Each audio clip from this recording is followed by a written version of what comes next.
Had any problem expressing my opinions, but what we're doing here is bigger than that. These are conversations that need to be had in an unfiltered way. Drag racing's all I've ever done. It's all I care to do.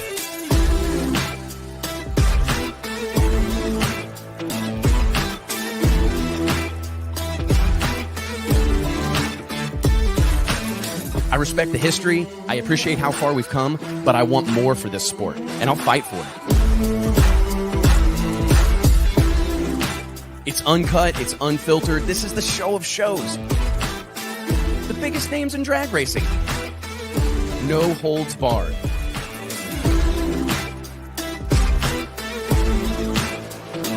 This is the great American motorsport. Drag racing. Prove me wrong. I'll wait.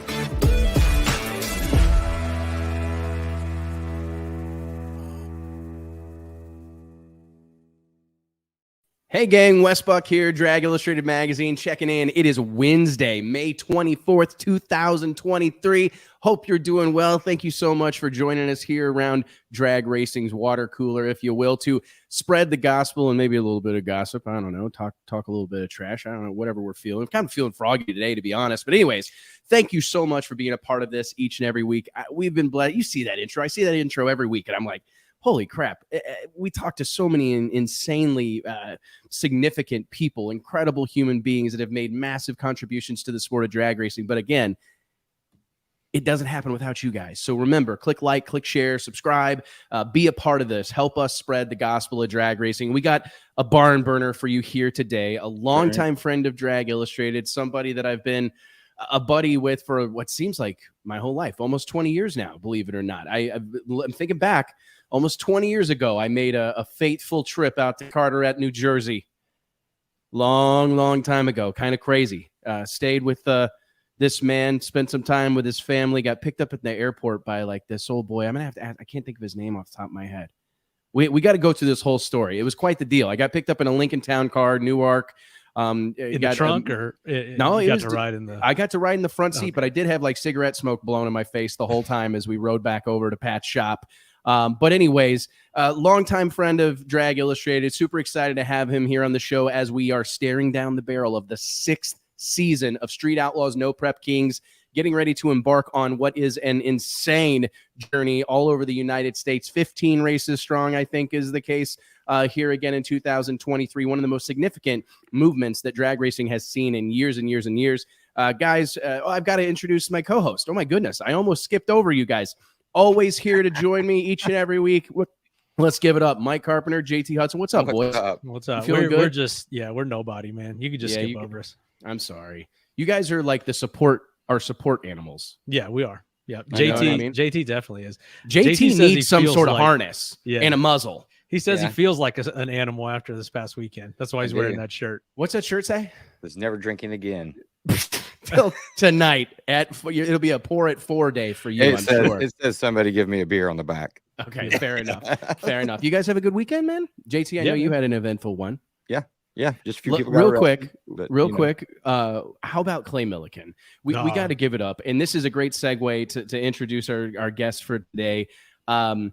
25 years strong. Clay Millican was right here on this very show talking about the decision he made to pursue drag racing full time, and to see him kind of rewarded, that moment celebrated on the drag strip, not only right here and all around the internet. A lot of people talking about Clay's commitment to drag racing, but to see him in the winner's circle on Sunday, what was that a moment or what? Yeah, I think it was the 25th anniversary of that race in Chicago. Also, there was like a bunch of 25s, and of course, 25 was the number of first race, right? Right? Yeah, his first race was there in the Yankees car, right? Or was it the Chicago White Sox car? I always get those two cars. Yeah, Yankees, White Sox. I can see why you could do that. Yeah. What? Well, what a moment, right? I mean, there was a Yankees car. Golly, there was a Yankees car. Mike Dunn back in the day. But yeah, and good thing he's not superstitious, or he'd have to be on the show, every race week again. Yeah, so.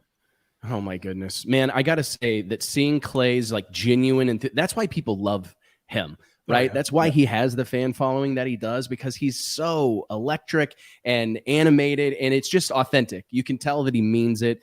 And I was glad to see them rewarded. Yeah, there's always some like tie-in, it seems like. He won that race on Father's Day a few years ago. And then at this race with all the number 25, which was Dalton's number as well, it always kind of seems like there's something extra special working for Clay. It really does, man. Glad we need that. I think the class needs, and we're going to talk about this on a variety of levels because, man, it's good to have a lot of competitive teams. Like the same old song and dance gets old, and it's good to see some fresh faces in the winner's circle. I mean, it's hard to believe that it's been several years since we've seen Clay Millican in the winner's circle, but drag racing needs that. He's talked to us about that now he has some parts. Yeah. Well, that's Rick Ware's first win coming over from, adding to his multi-team ownership in NASCAR and other series. So that's a big deal as well. It's exciting for drag racing, man. So, hey, without any further ado, guys, let's add to the party the man, the myth, the legend, engine builder of the stars, crew chief of the stars. Like I said, longtime supporter of ours here at Drag Illustrated, the one, the only, Pat Musi. Hey, what's up? Pat, what's up, Bo? Hey guys, how we doing? Everybody good? JT, Mike, Wes.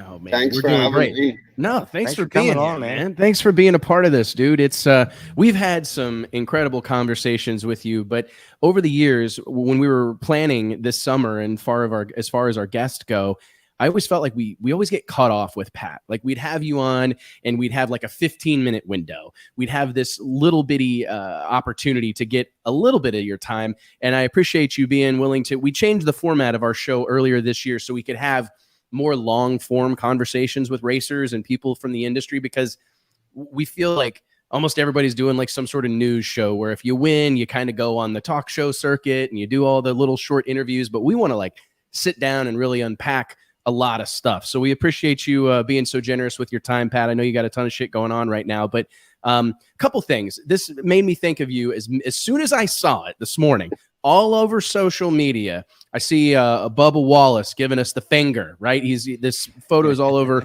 social media. I'm just curious, what's Pat Musi do if somebody gives you the finger like that? Like, do you high five him and hug him, or what happens after that?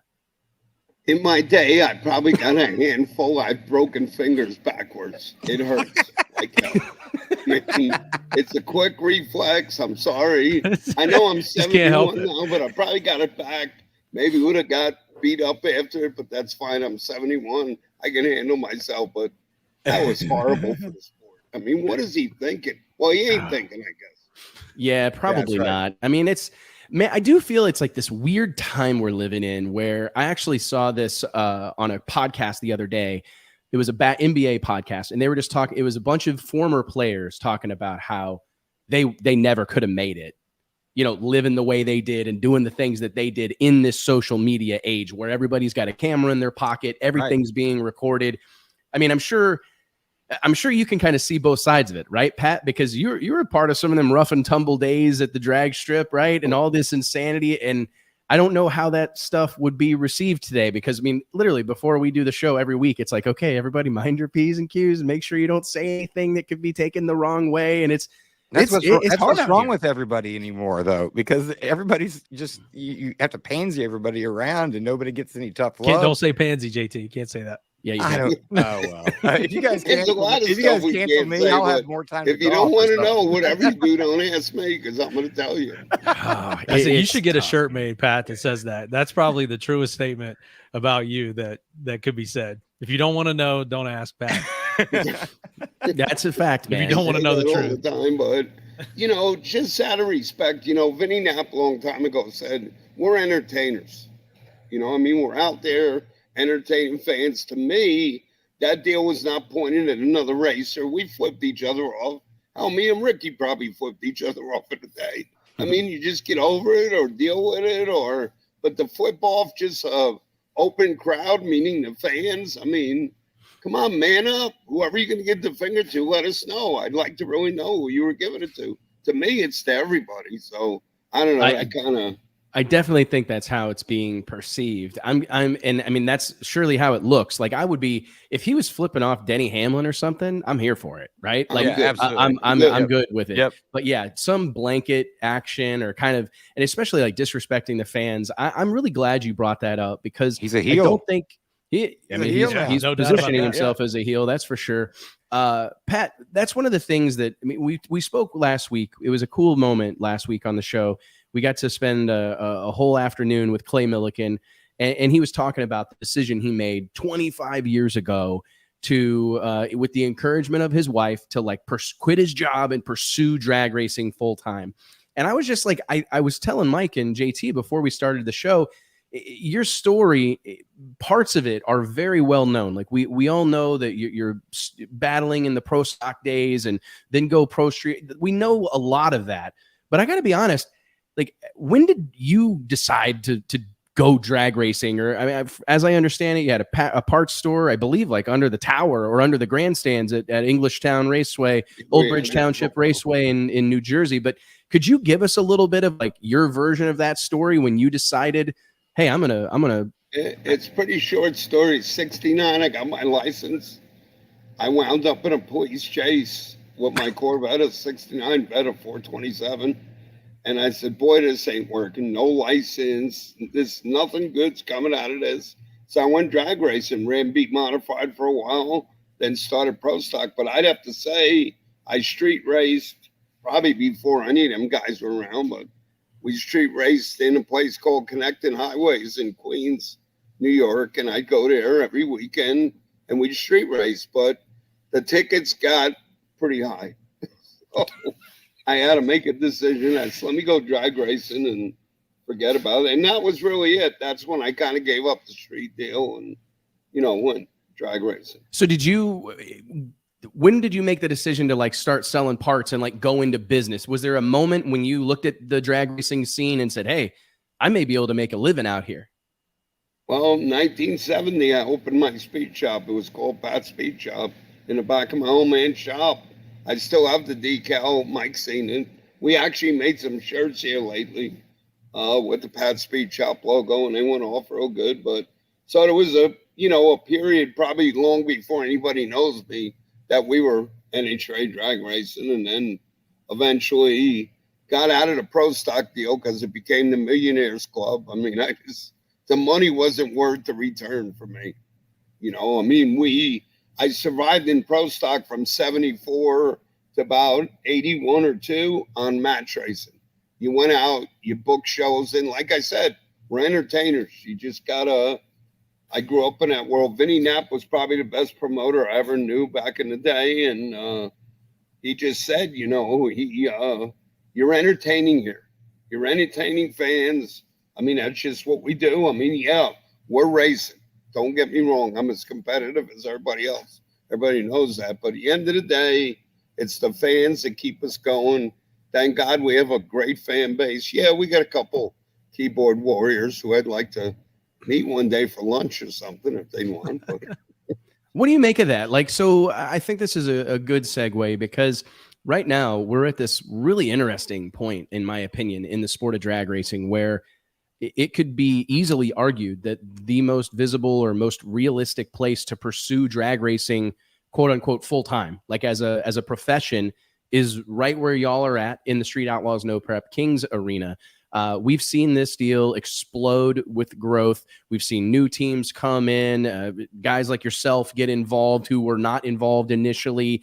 A lot of really high level competition. I mean, what do you make of this whole scene right now? Because it is kind of interesting that like the most important, I don't know, the most, like you said, making it make sense financially, earning money, selling merch, getting paid to show up.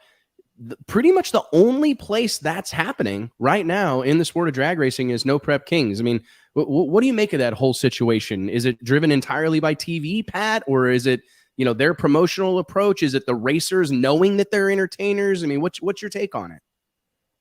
Honestly, I'd have to answer you knowing they're entertainers. If more of them got it, it might be better, but unfortunately they're getting it. But Sam Corcus is taking something. He's got a hell of a deal going with Discovery, but he's the man behind the scenes. And but I can't stress enough how important the TV. When me and Tony Christian started this deal, I kind of call it back in the day, it was horsepower TV. And the reason we were so successful is because of the TV coverage. It has a big part of it. They go behind the scenes. They show you the reality, what's going on in the pits. Me and Tony Christian slugging it out and then going out for dinner after, but they don't show that part. So And Sam's done a hell of a job. Like, I was always amazed at how the final version, I'm there at the races, but how the final version comes across on TV is great. But to all the doubters, it's real. I mean, we're racing. It's all real. There's nothing staged. I mean, it's just whatever goes, you know, and I've had to come to terms with that because I am a racer and I'm going to continue to be a racer. But, you know, and Lizzy's got that, she grew up watching that whole deal.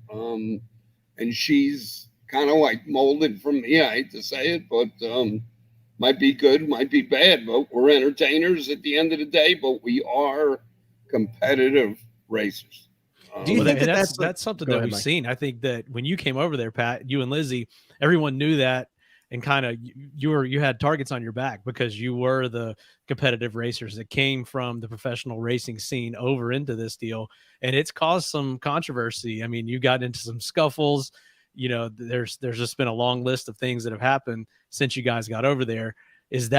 How has that changed since you started the Street Outlaws deal? Do you see more acceptance of that, or more people kind of leaning in that direction, or, you know, how has it gone on as time has passed? I don't like the scuffles, unlike people think, but in New Jersey, you can't have reverse. You just don't. They come at you, slug it out to one of you leaving an ambulance or whatever. I'm sorry, that's just how it is. I think they maybe tested me a little in the beginning. They may test me again, but I really don't want that part of it. You know, we don't need that part of it. But like I said, I have no reverse. I think I've earned a little bit of that respect. Hey, look, he's nuts. You know, kind of just let's just deal with it and move on. You know, I really don't want that drama, but I'm not the kind of person that just take it on the cheek like they tell you. And I can't do that. Sorry. I just didn't grow up that way. So unfortunately, I'll just deal with it. But it's got way better, you know, I mean, but at any time, anything can go on. I try to steer away from it. I've learned who's who now, and it's a lot better. It's way better. You know? When you look at the whole sport, I mean, you've got customers racing everywhere. You've got customers all throughout PDRA, every sanctioned series, NMCA, Northeast Outlaw, Pro Mod, obviously a big footprint in the door slammer scene, but also like it's no secret that you guys have a big relationship with Edelbrock. You guys do all sorts of, you know, like crate engine type things, heads, intake kits, so on and so forth. When you look at like, I'm saying all this to just make the point that you're well versed in the sport of drag racing as a whole. I mean, are you at all surprised that No Prep Kings is like the only place where we see racers earning a living? Because, and I want to preface this by saying I'm not trying to bash anybody, but I do find it interesting, and I think maybe there's something we can learn here, because I don't know that there's a handful of people in all of the NHRA that are actually making money drag racing. Most of these people are independently wealthy, have a business that supports it, or have a business relationship that supports it. And that's fantastic. But I find it troubling personally, because I go to an NHRA national out at ZMAX a few weeks ago for the 4 wides, and I go through the pits and I kind of go through this mental Rolodex, if you will. And I start thinking about the people that are actually out here embracing that entertainer role that you're talking about and developing a brand and a following where they could go even book a match race, or they could sell a bunch of merch and have it be meaningful.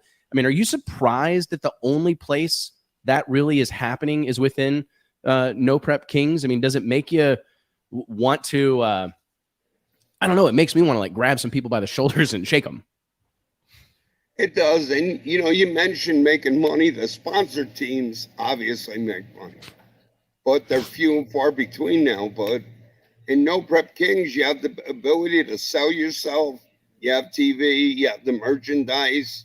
You know, as you do well, Sam takes care of his good drivers. I think he's got a great mind, great business plan. So you can actually make a pretty good. Lizzy makes a good living, you know, and we just appreciate him, you know. But it's a TV deal. I can't stress it alone. But you also have a smart guy in Sam steering the ship. I mean, he knows what he's doing. I mean, you might not agree with everything with him, but 99% of it I do. You know, I see what he's doing now. It's taken me a little bit of time, but it is a lucrative deal if you can carry yourself right. You got to run good, obviously. But even that said, you know, a lot of the guys that don't run good are popular. They just become good characters, and it's just a good place for people. That's all I could say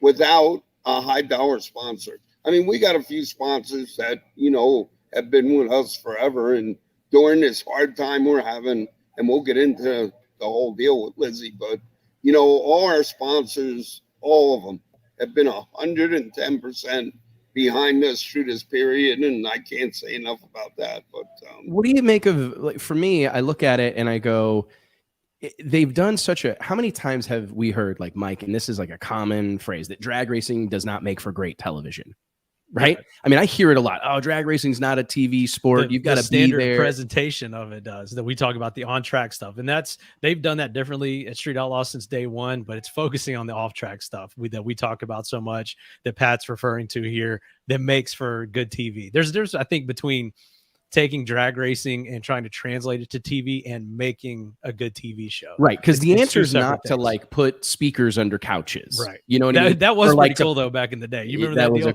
I do remember that deal. What was that thing called? I can't remember what it was, but it was like a deal NHRA made with somebody, and it was like you could get this speaker set that went under your couch and made it rumble. And I was thinking to myself, like, what are we going to do? Like, pipe nitro fumes into people's houses? I mean, that's not the answer. The answer is exactly what we see from Street Outlaws, No Prep Kings. And it's funny because what they do, I mean, listen, I consider Sam Corcus a friend. I think he's done incredible things for the sport, but at the same time, what he's doing is not like voodoo, right? I mean, Pat, go back to those horsepower TV days.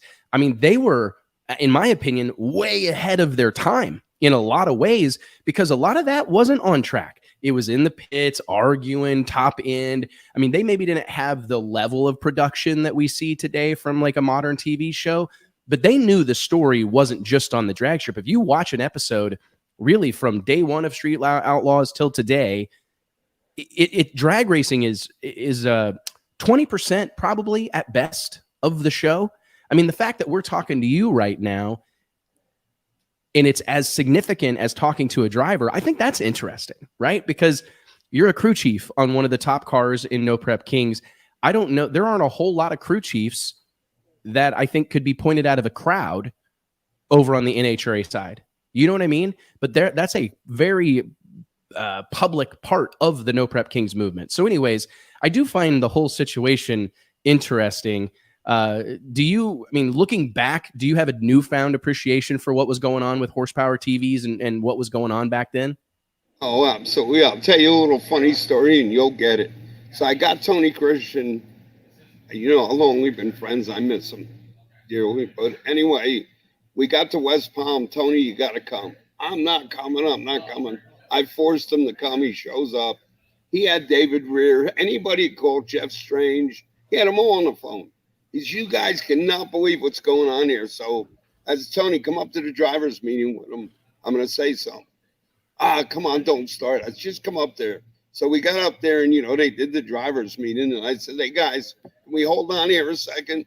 And I might have been a little cocky. I said, you see me and this guy? We started this. Just don't forget it. I just had to kind of more or less say it for Tony. He felt good, you know, but think about it. It was a start of it, but it kind of died out. I guess they lost the deal with, I think it was Spike TV at the end, but they kind of lost ground there. But think about it. It was exactly a replay, but not on the caliber it is today. And I think, Pat, we've talked about it, or you and I have, where your reach and your celebrity, really, and everyone that's on Street Outlaws far exceeds what you guys achieved back then. Even though you were on TV every week and you were on the show and you were known for all those things, and you became Pat Musi, Popeye, from that, people now recognize you from Street Outlaws like everywhere you go, and they know you as Lizzy's dad, as the crew chief, as the engine builder, and how much further that has reached than even the horsepower TV days. Has that like struck you or impressed you that you're now kind of in this second era of TV celebrity? It absolutely hasn't. I feel the same way you do. It's like a whole new deal they brought me into. You know, I'm stuck in it and I'm good with it. But, you know, we do get a lot of older guys that come that remember the green Camaro, even back all the way to my pro stock days. But it's a small percentage of the fan base that I've had now. It's kind of incredible to me. I mean, it's humbling for me, you know, but I'm glad I could be a character. I'm glad I could bring something. I think I bring something to the show. Some of them don't think so, but I'm good with that. I'm good with the look. I say it like this, Mike. I've told you. Let's say we have 5,000 fans we could pick. There's one or two that are out there. So I just I give them the silent treatment or I'll delete them. What are you going to do? You can't save the world is one of my sayings. So I'm just going to keep going on and do what I do and try to do the best job I can do. You certainly can't please them all, man. I mean, and it's when you try to, I think that's when like life starts to come apart. You know, I mean, it's an exhausting thing, and we see it a lot. Where there's seems to be two approaches. Very few people are in the middle. You either completely ignore the haters and you don't acknowledge them at all, or I see it a lot. You're bickering with them 24/7. And I got to tell you, if I have to choose one, I'm going to ignore them. I'm curious. We got a couple of really big things to talk about, but real quick, I want to take a minute and remind everybody that each and every one of the episodes of the Wes Buck Show is brought to you by our friends at Redline Synthetic Oils. Redline has a reputation with racers and hardcore enthusiasts for creating products that perform and protect better than any on the market, and they've been doing it since 1979. Whether it's your race car, your tow rig, your motorcycle, or your lawnmower, when you think about lubricants, you need to think about Redline. For more information, log on to redlineoil.com. I got to tell you, man, Mark Beatty and the whole team down there. Let's do the four-way split right here. We got Redline everywhere. Yeah, Pat's got Redline. I got the Redline clock. JT's got the Redline. You got to point opposite, you know. When you're on, and it's on the rotation. So, you guys are putting me on the spot a little bit. We're taking care of Redline this week. Yeah, Shout out to Mark. He's getting an invoice for every one of these. Yep. Absolutely. And the cool thing about Mark is he'll pay him. Yep. You know what I mean? Mark's my kind of guy, man. Yeah, and that's a plus this day and age. It is a plus in this day and age. And I was just going to say, like, and the end of my little script read there was the thing that stands out to me about Redline Oils is there's Redline on your TV. There it is. Yeah, we go. There you go, Mark. One more invoice. One more invoice. One more invoice. But I will say this. It's the company you keep. I say this to people all the time. I preach it to my kids. I preach it to people in our business and around the industry. It's the company you keep, right? And look at the company that Redline Oils keeps. Pat Musi, Mark, the Torrance camp. I mean, Jeff Deal, the surfer. I mean, they support so many. Tommy and Judy Franklin, their daughter Amber. I mean, the cast of characters that operate in the orbit of Redline Oil and the type of people they are really says everything that I need to know. So, anyways, remember to support those that support us, guys. Speaking of supporting those that support us, Pat, let's. Tough thing to talk about, but I think it would be a disservice to our viewers here, the audience, not to at least touch on this. A subject near and dear to my heart. As many know, both my parents are cancer survivors. And earlier this year, Lizzy, your daughter, star of the No Prep Kings series, went public with her diagnosis, a breast cancer diagnosis. We've had a lot of behind the scenes conversations. I know this is a very scary time for you. I believe Lizzy has embarked on her treatment plan, but things so far so good to the best of my knowledge. Is that correct, Pat? Can you give us a little bit of update on Lizzy and how she's doing and how all this is kind of working out for you guys? It's a tough time, you know. I mean, the diagnosis was a tough time, but, you know, I'm in constant contact with Lizzy, her feelings, the doctors. They're telling us, stay focused, keep doing what you do. They're encouraging her to go to Columbus, so we are going to Columbus. We got a couple keyboard worries. Well, she should worry about her health. Well, biggest part of this cancer deal in West, you probably know, is mental health. She needs to keep her head up. She needs to know she's going to be there tomorrow and the oncoming time she has. So why would you want to discourage her in that? She needs to be kept up. You know, I mean, they're telling her, don't do this captain deal, don't do this. Well, I'm here to tell you, we'll do whatever she wants to do because her health is priority here, priority with her. And there's mental health involved. She has to feel, the purpose. She just has to feel that need to do it. And she does. I told her the other night, you're the bravest one out of all of us. You're handling it well and you're doing it. And she really is. She's got a good attitude, and I'm not going to change that for her. I got to say, Pat, I couldn't agree more. I mean, in so many ways, mental health is something that is like so taboo and has been for a long time, but it's like super important. And we have to keep those things in mind. I know with both my parents, who both had terminal diagnosis, it did not have a positive outlook whatsoever as far as their condition was concerned. And no matter the hospital that's near and dear my heart, MD Anderson Cancer Center down in Houston, Texas, miracle workers, in my opinion. But one of the first things they tell you is how important it is to maintain purpose, try to keep going to work. Like, they want you to do all those things until you absolutely cannot do them. And they will tell you when that time is, right? But early on, especially, it's important to stay up, because that's when things start to compound, in my opinion, is when a physical situation is compounded by a mental situation where you've given up, you got nothing to live for, you're miserable.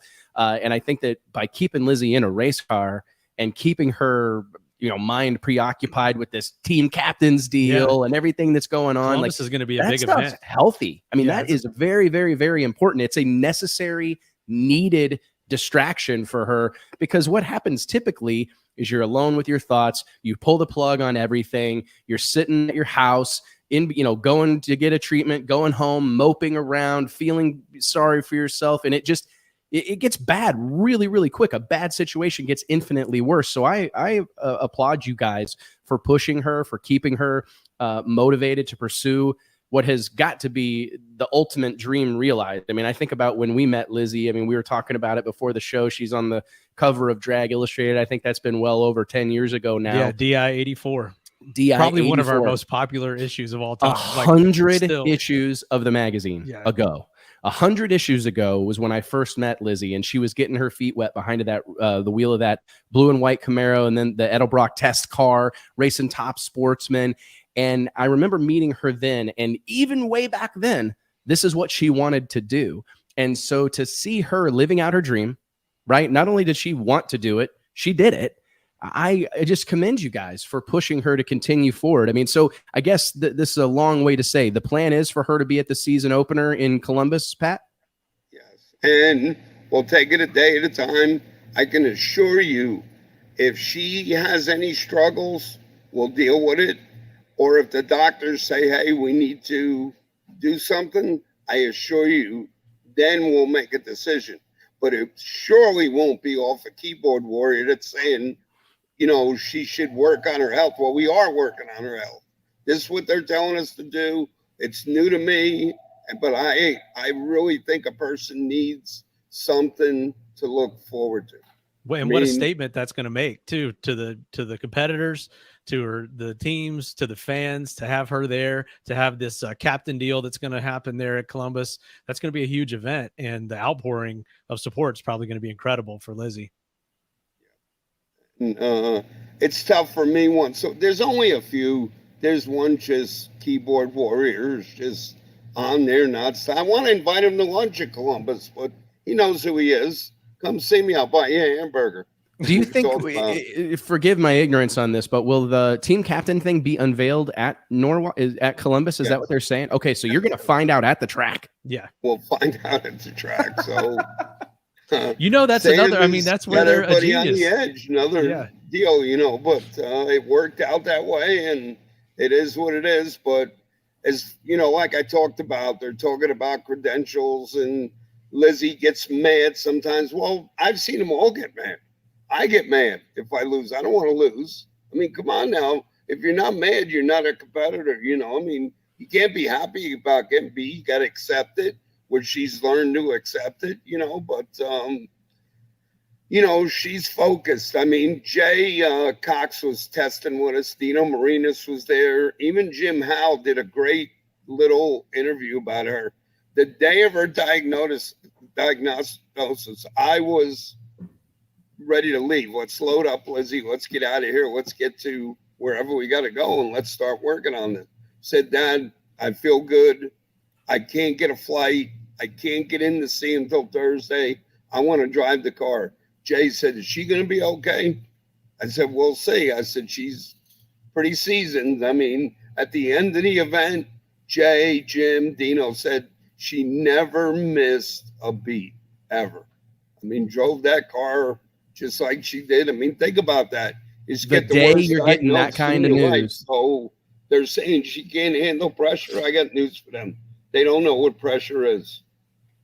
It's a whole different type of pressure. Speaking of pressure, there has been clearly some pretty significant pressure on a handful of these No Prep Kings cats, namely the aforementioned Lizzy Musi, but also Daddy Dave Comstock. They're in kind of a neck and neck battle. What's your take on this team format? It seems to be pretty polarizing.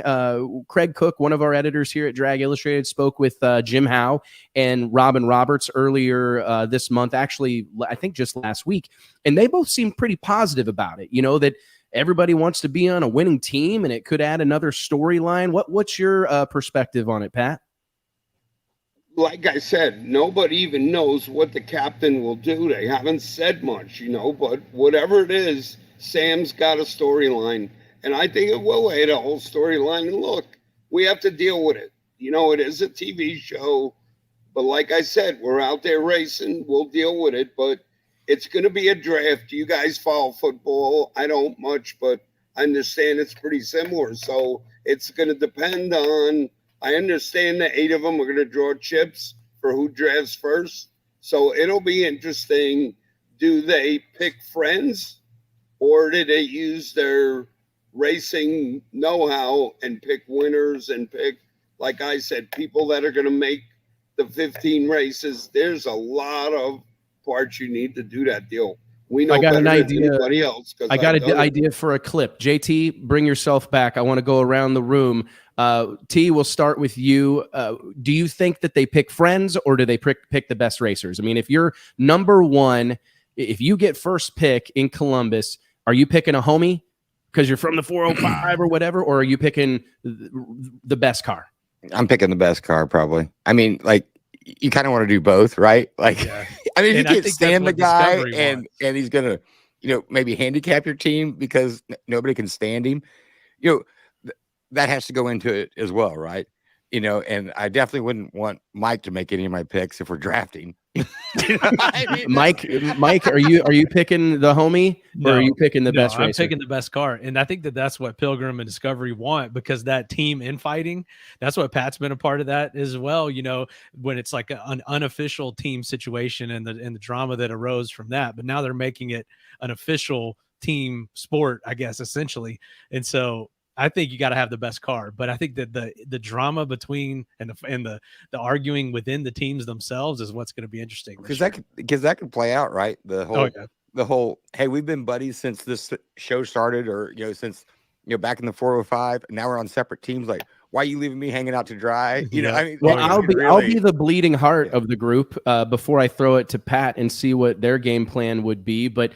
Personally, I'm that guy. Like, I know that I would get myself in some situation where if Mike's stuff barely qualified, I'd probably still pick Mike. You know what I mean? He's my buddy, man. And like, who am I going to go to Vegas with? You know, and JT, you know, it's like we're still at the track, man. You can still go have drinks afterwards. I know, but like, it's so funny. And my wife is the exact same way. We did March Madness brackets earlier this year for college basketball, and I asked her who she picked, and it was like, where we're from, Mizzou, and I'm like, honey, Mizzou hasn't barely qualifies for the tournament. She had to pick to win against play TCU. Yeah, and I'm like, sometimes that works out the best, man. No one knows that the NCAA brackets picked by wives and girlfriends a lot of times are more accurate than the experts. Yeah, probably so. What's your game plan? I mean, obviously we don't know all the details, Pat, but if you go into this deal, I mean, are you looking for one of your, because this is an interesting thing for you because you got like the business to consider, all these things. Are you picking Ryan Martin or whoever the best car and driver is, or are you going to pick a friend of the camp? Well, first thing I want to say about that, I'm going to let Lizzy do it. I made an announcement on a prior show.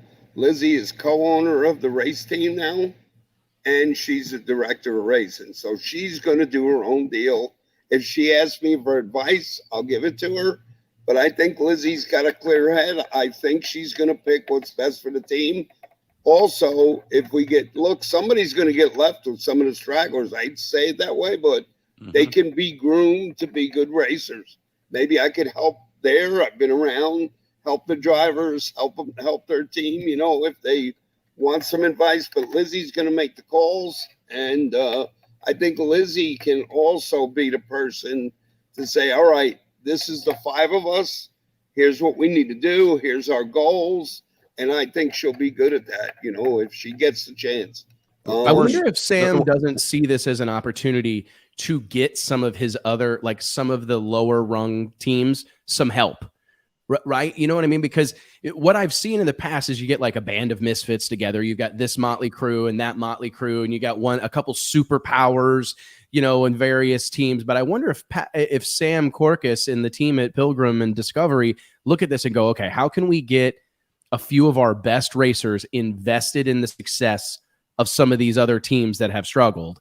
This is probably the easiest way to accomplish that, right? This may be the way that some of these guys get into the invitational, because like there's nothing worse than getting picked last in a schoolyard pick, right? I mean, the guy's standing there last, and we've all seen those guys. I was that guy, and so trust me. That I didn't want to play anyway. That's my ball. Give it to me. I'm out of here. Oh, it's so true, man. But I do think it's gonna. I mean, because there's some egos right over there. There's a lot of good old boys, but there's plenty of ego in drag racing in general, but specifically the highly televised.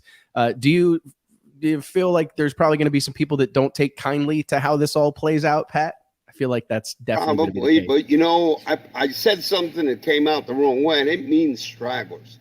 I meant guys that don't have their team in order or the budget or the cars. But look, I can help them. I can help them as drivers. Listen, I got a lot of laps under my belt, and who do you think taught Lizzy? She never went to a school. So I think I could help out there with a little bit of advice for them and try to bring them to the next level.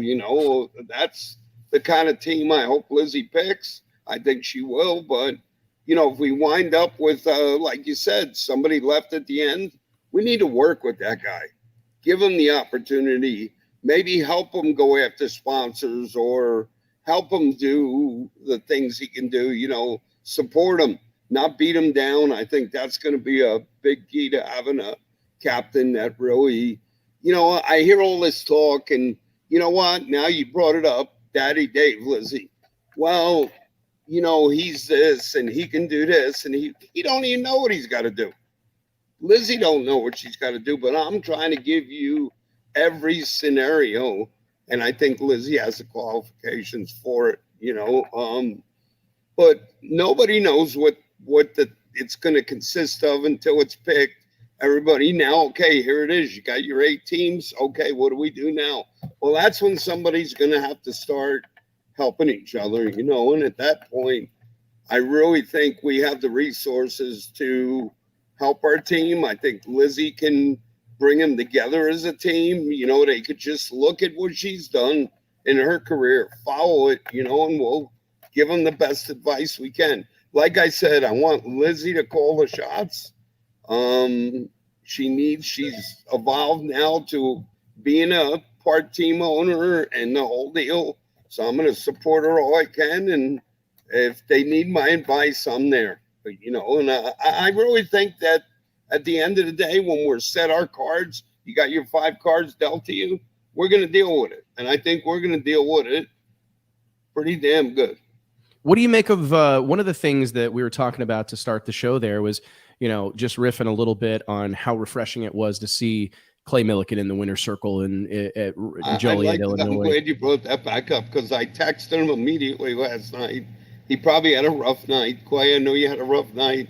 About 7 this morning, he texted me back. It was a great day, but I met Clay through the Edelbrock. I knew him from the old days. We knew each other, but we got a really cool picture, Mike. Maybe you could post it up. Me, him, and Ed Pink's 93. Knew everything. I was floored on how he knew everything I've done in my career. I mean, Clay's a student of the game. Oh, yeah. He really is. It's incredible. And the reason I brought it up is because, Clay, love to talk about Clay Millican, but where I want to head with this, and I want to get your take on this, because one of the knocks against Street Outlaws, No Prep Kings in recent years has been the dominance of Ryan Martin. And that's why I think it's so great to see someone like Clay in the winner's circle at an NHRA national event, because it's not the usual suspect. It's somebody new. It's somebody different, not necessarily new, but somebody who hasn't been in the winner's circle having that kind of success in a while. What do you think it's going to take on the No Prep Kings side to kind of dethrone Ryan Martin? I believe that he's undefeated at the first race of the year. He's obviously had a tremendous amount of success. I mean, what do you guys got to feel like you've got to do as a team, or maybe even with the car performance-wise, to kind of upset that apple cart? Well, we put into motion before everything went on. We have 2 cars. The second car is done. You're going to need equipment like he has. He's got 2 cars. He's got motors, but the guy works. He tests 24/7. That's what we set out to do, but unfortunately, we're a little behind on testing, but we really feel everything went so well at the first test session. We figure we can overcome that, and hopefully our other team. But listen, they asked me a long time ago, 81, I entered NHRA Pro Stock. And I had a partner named Joe Folgore, and he says, if you had the money, can you beat Bob Gooden? I said, well, we put our pants on the same way. And that year I went out to finish 4th in Indy. I was one of the first ones to ever out-qualified him or Lee Shepard. So that's how I look at things. We all put our pants on the same way, but if you think you're going to beat Ryan Martin without doing your homework, without doing the work, that guy works. I watch him. He's testing constantly, and that's what it takes, to beat a guy like that. But I'm hoping we can get it together, and we're going to give him a run for his money. I got 2 questions to piggyback on that. One is, do you think that that's kind of, we've seen this happen before. Mike and I like to point to when Alanabi Racing burst onto the scene in the ADRL days, that like things escalated because Pro Modified, using Pro Modified as an example, it was kind of chugging along, right? I mean, it was growing and the cars were getting faster every year, but then came all this metric dollars, this huge investment. And we've got you're building motors, Rear Morrison's building all this new interest and new money, and all this R&D is happening. And overnight, shit got out of hand, right? Well, I mean, you've got to have 3 of those things, because we're not only have we poured all this money into R&D, but we're melting these things down just to keep up, so things escalated really quickly. Do you feel that there's something similar that's kind of happened in NPK, Pat, where it used to be a bunch of like weekend warriors, good old boys going drag racing? Ryan is a professional drag racer. Let's be honest. I mean, he's got Steve Petty helping tune his car. Steve Petty's it was the 2022 Drag Illustrated Tuner of the Year. I mean, he's probably one of the best to ever do it. Yourself, you're bringing in other tuners and other smart minds. Do you feel like the whole deal just kind of rapidly evolved? Because that's what it's going to take at this point, right? Is treating it like you're a professional drag racer. Absolutely. And it's not about, me being cocky, but I really felt we had a lot to do with that. Ryan kind of had that going, but if you remember, Lizzy beat him 3 times the first year, and we weren't ready for it. 3 times the second year, we were on to some stuff. We had a bad year last year. Everybody knows that. But I've been doing it 50. You're going to have bad years. You're just going to have bad luck, bad years. So we take it on. Eric Enders right now. I mean, one of the most dominant drivers in the history of our sport is 6-7 races into the season with hardly a round win. I mean, it happens, unfortunately. I mean, it's just when you do this enough, I mean, you're not talking about something that's easy to be successful at to begin with. Exactly, and that's my point. But I think we helped to escalate it, unfortunately, but it was headed there. Ryan was there, and I don't blame him taking advantage of a good situation.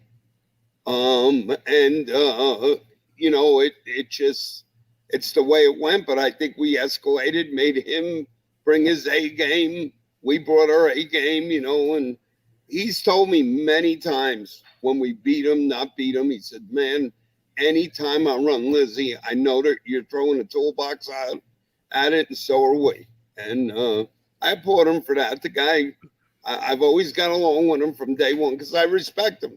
He is a racer. He does his homework. He pays his dues. He's earned it. Instead of crying about it, he's earned it.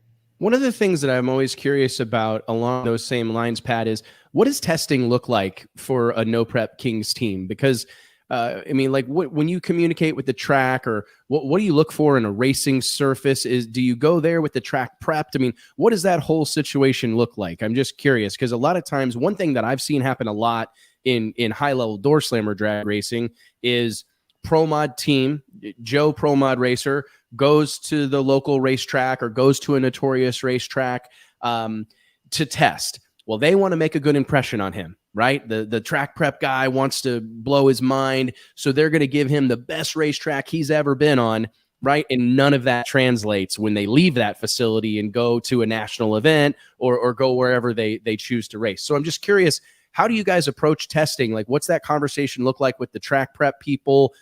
How do you try to mimic those conditions that you see? Kind of a loaded question, but I'll break it down for you. But you're absolutely right. So if we're trying to get a driver acclimated to a car, we may do a prep lane to just make laps, get used to where things are in the car. If you had a car which Lizzy did, had a car she was acclimated to, I had a long talk with Tyler. I wanted that track as big, you know, he's had no prep races there. I said, Tyler Crossno, Virginia Motorsports Park, just so for those that don't know. Yeah. I had to make it where we had to adjust to the racetrack. Now, Jim Howe will be the first one to tell you he struggled the first day, but you know what? Is Pat, if you're getting down, we got to get down. And we made some good runs, you know, and he agreed. Now, if you, like I said, if you're sorting stuff out, you may want to put a little bit, but I see so many of these teams with their cars on, oh, we're testing. I can look at the track. Listen, this ain't my first rodeo. I see glue. I see sneakers sticking in the racetrack. Come on, guys. We can go do that, but listen, maybe they're trying a new combination that you want to make a couple hits like that, but you need to get in that bad lane and make like we did 12 consecutive runs right down the center and, you know, get a good combination. And thank God we did that because we weren't able to test anymore. We're going to go to the first race, but we're so confident in the new setup. It works so well. I think we're going to do pretty damn good. You know, I mean, like I said, we have the factor of Lizzy, depends on how she feels. But right now, the doctors gave her an A-OK. She feels good, and we're going to just take it a day at a time. But we're rolling out there. And like you said, Mike, we need to be there. She needs to be there for the sport, you know. But I can all tell you this. If there's any doubt that it'll affect her healing or health, we'll make that decision. But we're not going to, let's say, bust her bubble right now. She's got a good attitude. She's got the best attitude. I can't imagine going through that and having her attitude, but she does. I applaud her. I know she's my daughter, but I applaud her for that. But we all do, brother. We all do. I got a couple more things for you real quick, but I want to remind everybody that each and every episode of the Westbuck Show is made possible by way of our friends at Stroud Safety. Stroud Safety is known for their top quality racing safety equipment, from drag chutes and seatbelts to fire suits and blankets, all 100% made in America. Log on to stroudsafety.com and make sure you tell them we sent you. Pat, I don't want to go too technical, and I don't want you to give away trade secrets here. So you can just talk in generalities if you don't mind. But one of the things that I've been curious about is when you guys go to a No Prep Kings event, like wherever you guys may roam, what does the tuning decisions look like? What do the tuning decisions look like in a No Prep Kings race? I mean, we've seen drag racing come a long way. I mean, are we seeing guys swinging 4-link bars? Or is it mainly in power management via, you know, the tune-up? Is it wheelie? I mean, where are you guys Are a lot of these teams making wholesale 4-link changes? I mean, where is it as far as refinement goes? Are we seeing people make big changes race to race, or is a lot of it power management? A lot of, for us, it's all about power management. Now we got the car balanced where we want it, got our 4-link where we're really finally happy with it. Not saying you might come up against something, but we think we could do it with power management. I do see some 4-link swinging, but when I look and I assess it, it's people that haven't tested enough, honestly, or don't have enough laps on a new combination. But a 4-link decision takes a lot. You know, I mean, you could do it by ride height shocks. I mean, there's so many different things before you got to move a 4-link bar. That's my opinion. We really don't do it. You know, we got the car balanced, and I don't see a lot of them doing it, but occasionally I will say that, but it's mainly about power management. One other thing they add for your fans and for you, the first round, there's a couple decisions. The track is really green, so you got to have a first round tune-up, and then you got to factor in who you draw out of that bucket. Now that we're kind of knowing who's who, you can't take anybody for granted, but that also plays into it a lot. Do we make a safe run, or do we try to swing for the fence so we know what we got for next round? So it gets pretty involved, you know, when we get to that part of it, you know, of who you're going to run. Just for the sake of like round numbers, if you will, what do you make? Like, so if you run 4 flat, right? Let's just say in the first round, because you've got this thing tuned down, as you said, Pat, the track's green. You don't really know what to expect out there. And it's well documented that as the day wears on, the track gets better and better and better at those events. How fast, I mean, if you go 4 flat in the first round, what are you trying to run in the final? I mean, how much does it progress as the day goes on performance-wise? If you ran 4 flat, you'd probably be a little, I mean, that'd be a really, really ultra safe as fast as these cars now. But I'm telling you, you got to be prepared to dip in the 70s and the low 80s, and I think it'll get faster as we go. Now, that said, everybody says, well, the track gets good. Well, there's never any glue spray.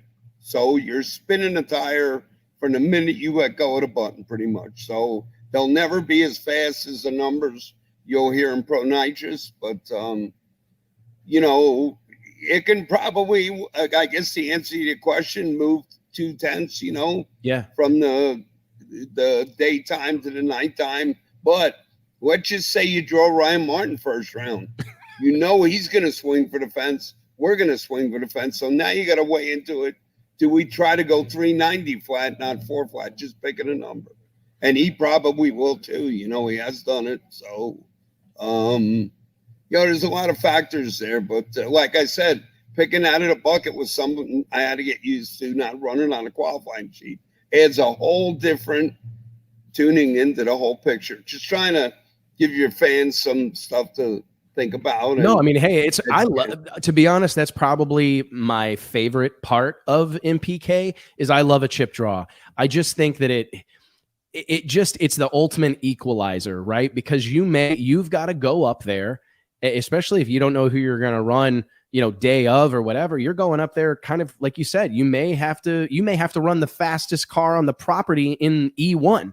And I just think that is a whole, it's a curveball to almost any drag racer. And I think it adds a really fun dimension to the racing because it can get a little bit monotonous. I mean, not that it's a foregone conclusion. And we saw that this past weekend when TJ Zizzo took out Mike Salinas in the first round in Top Fuel. It was a big story. Number 16 qualifier beats the number 1 qualifier. It's great.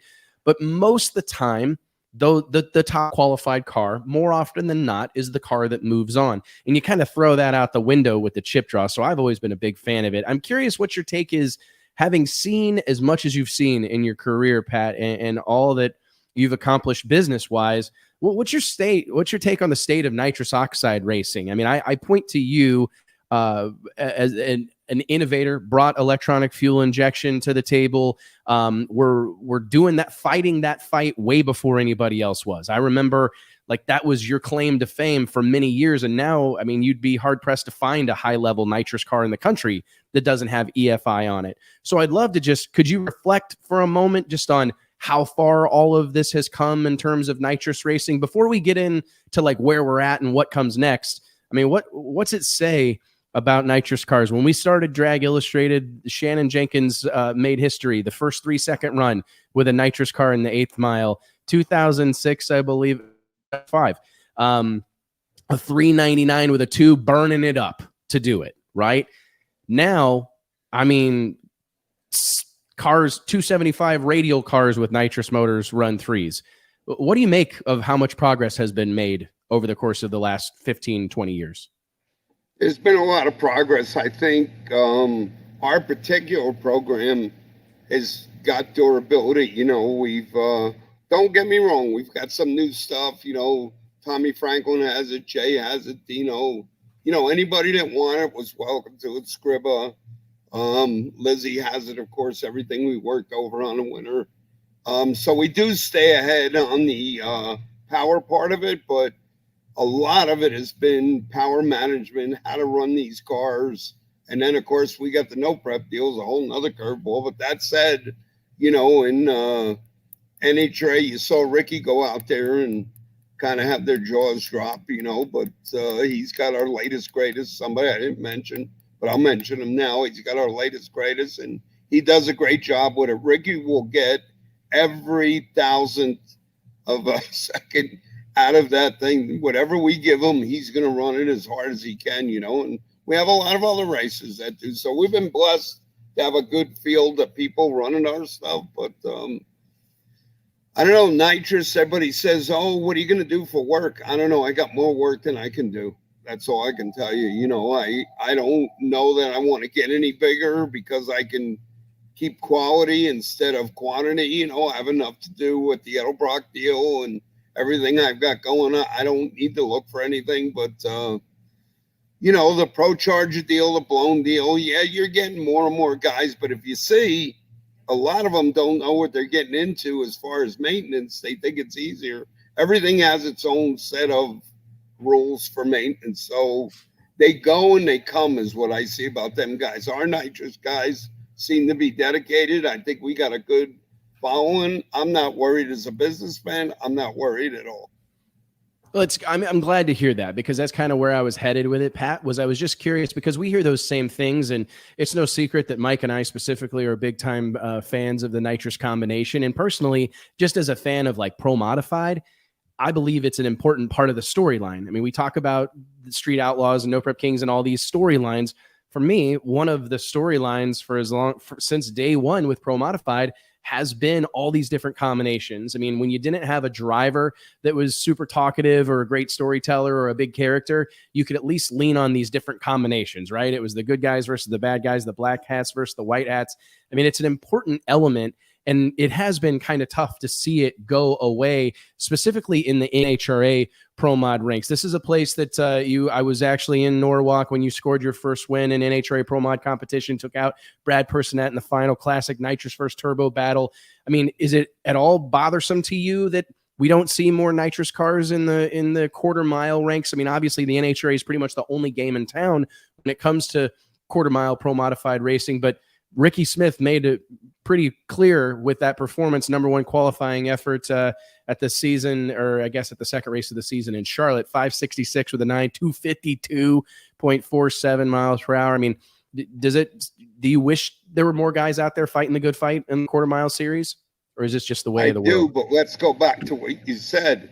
Every one of them teams, I hate to say it like this, like I said, don't ask me the question if you don't want the answer. It's the Millionaires Club it's come out to be. You know, you get in a program, let's just say the Pro Charger program, you pay huge amounts of money. Ricky makes his living racing, and we've talked about it. He said, it costs me money to go there. I'm not going to do it. He proved the point, and you can see what he's doing. You know, unfortunately, I would love to see our whole pack of nitrous cars go over there and give them a run for the money, but it's not a money-making deal. It's a money-spending deal. So let's think about that for a moment, what you were saying. So NHRA has boxed himself into a corner. You know, they've allowed them high-dollar deals come in there. let's face it, the turbos ran away with it for so many years, and they got away with it, you know, and I just got to say it's become a real money pit. In plain English, that's how I say it. It really has gotten like completely. I mean, and hey, there's a lot of us that have contributed to it in various ways or whatever, and I'm there's a certain amount of it I'm okay with, but I largely agree, and I think it's gotten away in some regards from like real deal racers that earn their living doing it, that are, you know, like the Ricky Smiths of the world. There's not as many places for them, or there's maybe not, it's kind of priced them out, right? I mean, in the NHRA side. But to your point and how busy you guys remain, look at PDRA Pro Nitrous. I mean, I would say it's as healthy right now as it's been in quite a while. I mean, let's talk a little bit about that. I'd love to hear a little bit more about the new engine you guys rolled out. We're what, as far as nitrous engines go, we're what, roughly 1,000 cubic inches. That's kind of where we're encroaching right now. Our best piece is a 977, which most of them have. We went up a little bit. We tried a little bigger, but it doesn't live. We worked more on camshafts, some cylinder head stuff. And like I said, getting the engine, you can make 10 horsepower on something you find in a cylinder head. But if we can make 50 more in nitrous because we made it durable, or the camshaft to get rid of unburned fuel and those kind of things, that's where we are. A nitrous engine is really based on the tune-up. I mean, you pick up a little bit on, sometimes we have to lose a little bit in a cylinder head to make it durable to be able to put more nitrous in. So my answer is, if you're looking for 10 in a cylinder head, but you can make 50 more because you sacrifice that 10 and the motor's durable, the decision becomes easy. So we've worked a long time. Everybody knows we don't work on our stuff as hard as some of our competitors. I mean, and that's what my customers tell me. Ricky don't want to work on it. He don't have the manpower. So that's been a big thing for us. We can lean on them harder, I guess is the point, of what I mean, our new combination. We've just developed the camshaft. We've developed some stuff. And, working with Graham at EFI for so many years, over 20 years, we were just on the phone today, he's been great to us. And we have so many software changes we've made to be able to do different things. And he's working on things every day with us. We'll give him the info, and that's where a lot of our increase. So when I say we worked on the engine, yes, we did. But most of it is being able to run more nitrous through it, making it more durable. That's where our main gains have come from. Because that was one of the, I think, pitfalls, or one of the kind of traps that some folks got into there for a while, right? In the late 2000s, early 2000 teens, where there was a belief starting to permeate a little bit like, hey, let's make these things make as much power naturally aspirated as possible and have to use less nitrous. But I had people tell me, not you, like other people in the industry saying, well, Pat's the guy that's always been more nitrous. Like, we need to find out how to make these engines run better, more nitrous. And I just think that's kind of interesting. I mean, is that the case? Yes. My friend just came, Tim. Sorry to say hello. You're good, man.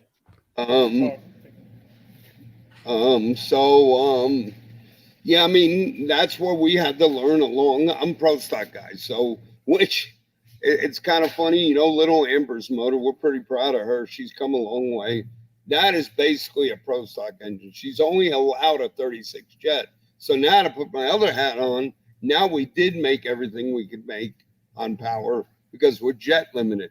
But when you have a no jet limit, like ours unlimited, now you got to put your thinking cap on and that thing, which we've had it from day one. I mean, I hate to say it, I get copied a lot, which they say is a good the highest form of flattery, brother. Yep. Yeah, well, we did when we did the 903, that's too big, it'll never work. Well, then everybody did 903.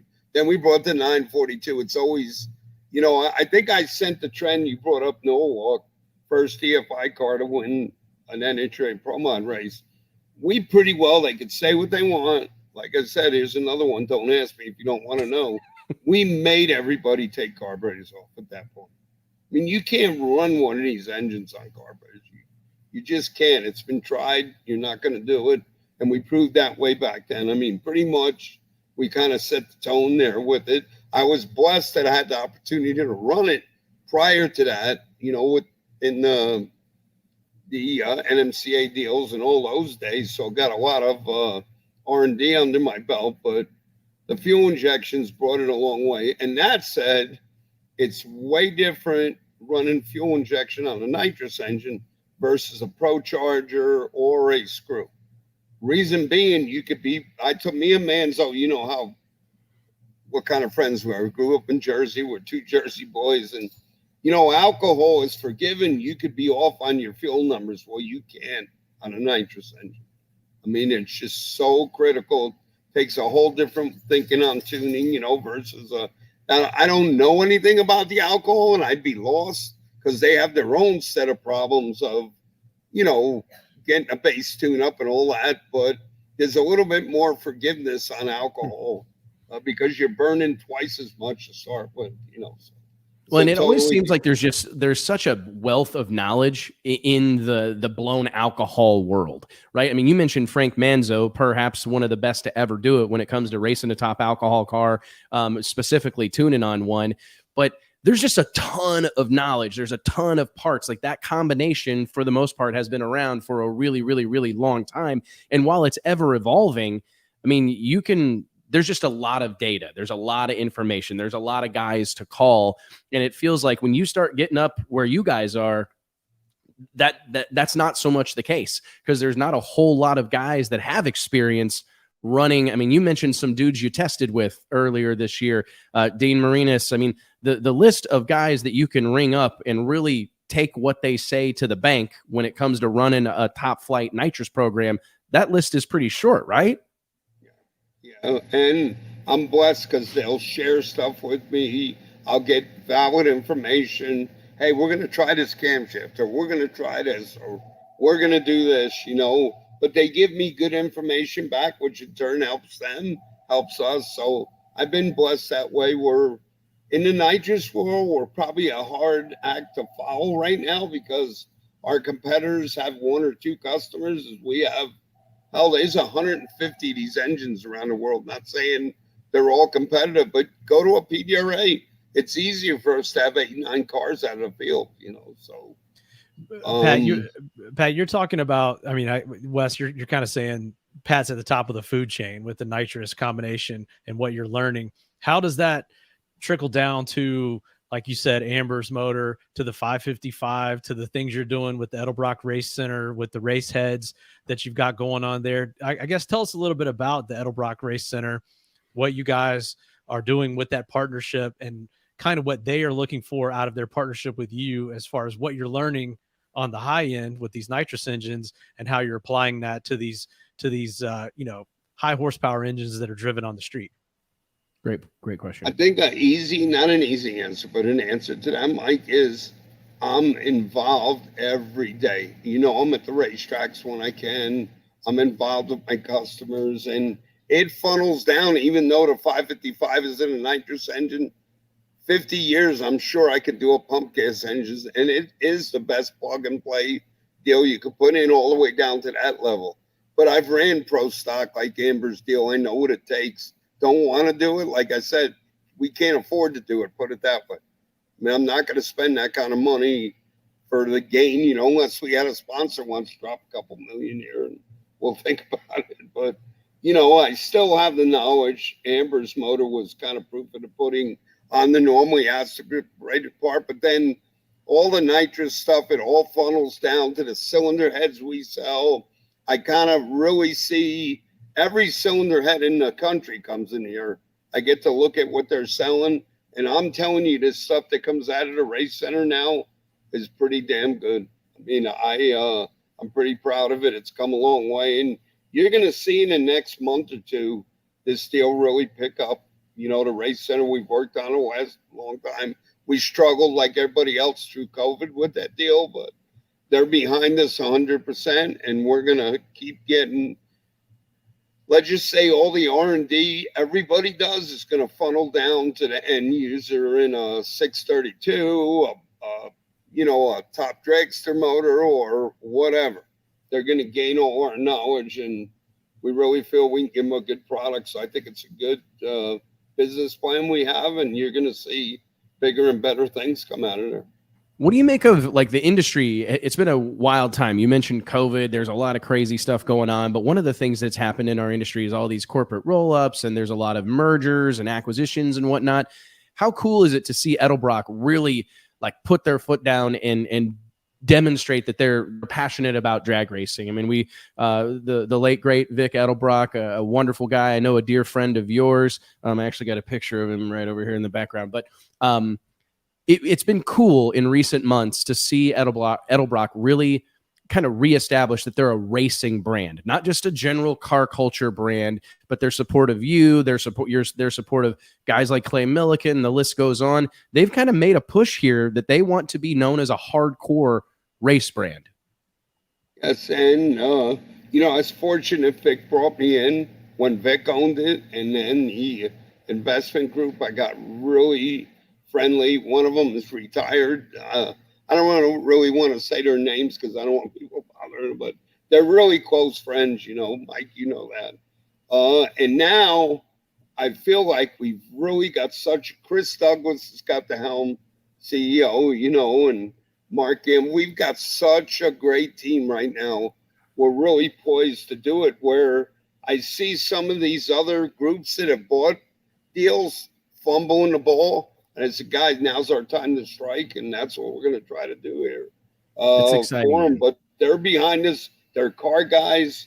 They're going to stay with it. They're not looking to buy it, sell it. You know, at some point, everything's for sale, right? But they are really car guys, and they've been great to me. You know, ever since Vic is out of the picture, they're still great to me. And like I said, we have a hell of a team that's on board at Edelbrock. I can't say enough about all of them.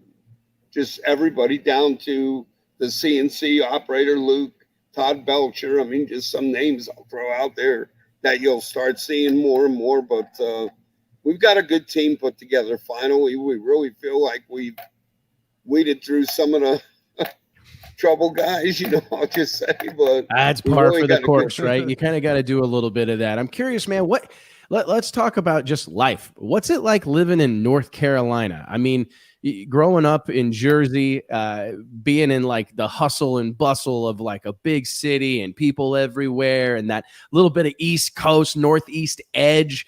I mean, has it taken you a little bit of time how long have you been in Mooresville now?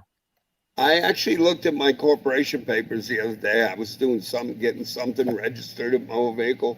2012, it's 11 years. Wow. Should have done it 20 years ago, but you can't look back. Best decision we ever made. I mean, Jersey has just gotten so bad. I was there at Danny Jessel's celebration of life, you know, about a month ago now, and I didn't miss it at all. Couldn't wait to get out of there. But, you know, it's funny. Another thing that we built that building. They didn't know how to take me, the Jersey guy. I was on the planning board in Jersey. I know my way around construction, and you know, they just didn't know how to take me, but we got it done. I think I've earned my respect with them now. They know if I say something, it's going to get done, and we'll do it. And we really have a good name here in Mooresville. I mean, and I like that. I mean, that means the world to me. People, you know, think well of us, and I want to do well. And I love Mooresville. I love the town. It's just been great to us. Is it one of the things that we've been seeing a whole lot is like, man, there's a lot of opportunity out there. There's a ton of racing going on out there. I mean, what's it like just having that proximity? Like, not only is there racetracks everywhere and this, that, and the other, but having all these shops and all these manufacturers that have moved out there. I mean, does it make it easier to run your business? Is it exciting? I mean, I'm just curious about, we talked earlier in the show, the company you keep. I mean, you're out there rubbing shoulders with a lot of the real power brokers and movers and shakers of our sport. I mean, how's it impacted you on a day-to-day basis? It's absolutely, I mean, it's just great. I mean, I can go anywhere in a 10-mile circle, get anything I need made. We're really self-sufficient. Like Mike, you've been here, you know that. And anytime anybody wants to come tour, we're welcome tours here to see it. But it's just great being able to, we lean on each other if they need something or I need something. It's just a great place to be. They don't call it Race City for nothing, I guess. That's I learned no joke, that, man. you know. Oh, But and it's Mike talks about it all the time. Like Yeah. you can't like it's almost unbelievable. I mean, you talk about like the footprint that drag racing has, like in Brownsburg, Indiana, you know, outside of Indianapolis. But I mean, at this point in time, I think it kind of pales in comparison to what's going on in Mooresville. Well, it's definitely exploded. We got people like Pat. We talked to Clay last week with Rick Ware Racing being based here. It's really grown a lot, and I don't really know exactly what to attribute that to. Maybe just the overall growth of drag racing, but yeah, we've. You know, I'm born and raised here, so I've kind of seen it. This was all NASCAR country, and really growing up, everyone was like, "Oh, you do racing? Like, what NASCAR team do you work for, or who? You know, how are you involved in NASCAR?" That's all they knew. And drag racing is slowly but surely, you know, made its stamp. I think we used to just have small tracks like Mooresville, which is right down the road from Pat's shop. In fact, I think Pat, when they're ready to go test Bonnie, they just hook the golf cart up to it, push it out of the shop, and push it right down to the, you know, what is it, a quarter mile, half mile down to the track and go testing. About a quarter mile. Yeah, don't even have to load up the rig. So, but then we've got ZMAX Dragway. Really, honestly, thinking about it out loud here, I think when that track was built, it really sort of awakened people to high level drag racing, at least people that I knew or were familiar with motorsports a little bit. You know, when you've got the big teams coming, you've got John Force, you've got this big facility that's right beside the NASCAR track. It's sort of opened everybody up, opened their eyes up. And it's not just, you know, your small 8th mile, quick 8 Saturday night track, that this is big time drag racing. So, it's been heading that direction for 10 or 15 years. And people like Pat moving in this area are proof positive of that. Minus the airport, what's not to love about Charlotte? Well, that's because we got to handle all you people coming in here, man. Oh God, I want to burn that place down every time I go out there. I swear to God, if I show up in Charlotte again and they've got those cords hanging from the ceiling, I'm just going to jump up there and start yanking them down. Well, how about walking through a shipping container in the parking lot? That's a good one. Yeah. It drives me crazy. I'm like, this is like one of the great cities in America right now. We got to get this airport under control. Like it's we can't get anything under control here, man. It's really that's another proof of the growth. We can't keep up with the airport. The roads are constantly under construction, have been for like 30 or 40 years because it's growing so much. But it really is cool to see racing and drag racing in particular grow in this area. If there was one drag racer you wish you could have whipped their ass, Pat, who would it have been? That you never got to. One drag race. I want to switch to something lighthearted and fun. We're talking about local economies. If there was one drag racer, somebody that you wish you would have gotten a chance to whip their ass, who would it have been? But you never got to. He's gone now, so I won't get the shot, but I've beaten him. Ronnie Sox, I've beaten Dino Don. A lot of these guys probably don't know who they were, but they can Google them. I've ran them all. Lee Shepard. I never outran Bob. I just never got around good, and I run it up to him at Pomona my first go around, but he was a hell of a racer. Just we didn't race a lot, so my record wasn't that good, but I don't like to beat him once, never beat him, but I beat some heavy hitters, you know. I think Wes is talking about off the track ass weapons. I meant like fisticuffs. Not on the track ass weapons. Bob Glidden's a great answer, but is there anybody that you ever wish you could have squared off with that you never got a chance to? Oh, to race in a car you're talking about? No. Off the track. I'm talking. I want to talk to the. I want to talk to the People's Court version of Pat Musi for a minute. We've done okay. So listen, we got wardrobe change. Pat, the crew chief. We talked to him for a while. We talked to Pat, the what would you say? The corporate spokesperson, right? Repping for Edelbrock, right? Doing the Lord's work. I want to talk to Pat, the tough guy, the guy that was beating people up. Who was there? Anybody you ever liked to have whipped their ass, but you didn't get a chance to? I don't know. I've had so many fights in my He's had so many, he can't name one. All right. Who's the toughest guy you ever had to square off with? Oh, boy. I don't know. That's a tough one. I mean, God almighty. Usually it doesn't get to that. In the back, me and Roy had a rep, so we would talk about it. We'd laugh about it. We didn't have to go there. But, God, there's something that I don't know. Would Roy Hill have been a handful in his day? Yeah. I think he would have been a rough one. Who's that? Roy Hill. Oh, you don't know the half of it. You just don't know the half of it. Yeah, Roy's a handful now. Today. He's a handful now. Yep. He's a dear friend. He's always calling about Lizzy, but we've had, brawls. I mean, I don't know if you remember the Columbus deal where Tucci was yelling out the tower, patting out the belt because I was getting surrounded. So I wanted to make sure when I grabbed this guy, I had hold of him good, put my belt around his neck, dragged him to the ground. And Tucci's yelling, patting out the belt. Not the belt. I wasn't hearing it. So we've had some brawls, but hey, it happens. I mean, I've seen a lot of high profile guys slap somebody in the NHRA deals, I mean, it just happens, I guess. But I tell you what, I'm trying to be when funny. I was young. I know I got that bad rep, but I don't know. I try to steer clear, but sometimes they just come to me, Well, I kid and I'm trying to be funny, but I really just think that drag racing has lost some of that edge. I mean, we've had this conversation a lot internally. Like we've had people ask, like, what do you think it was that was special about World Series or Pro Mod or whatever? I feel like some of these events, we need to embrace our outlaw background. I mean, people kind of forget drag racing isn't Formula One. Right? This has never been polished. I mean, this was I mean, you talk about you got your start in drag racing, street racing, getting arrested, getting in trouble. The only reason you stopped doing that is because you were tired of paying tickets, right? I mean, drag racing is built on the back of badasses and outlaws. Because there were no corporate sponsors. If you think about it, this really all came about from the corporate sponsorship. I do get my phone calls on Monday morning, trust me. Oh, yeah. Well, no. Yeah, well, it all kind of smoothed out as we gained corporate sponsors. But now I feel like we're going sort of in the other direction. Street Outlaws is a great example of like getting back to the outlaw days, the unsponsored outlaw.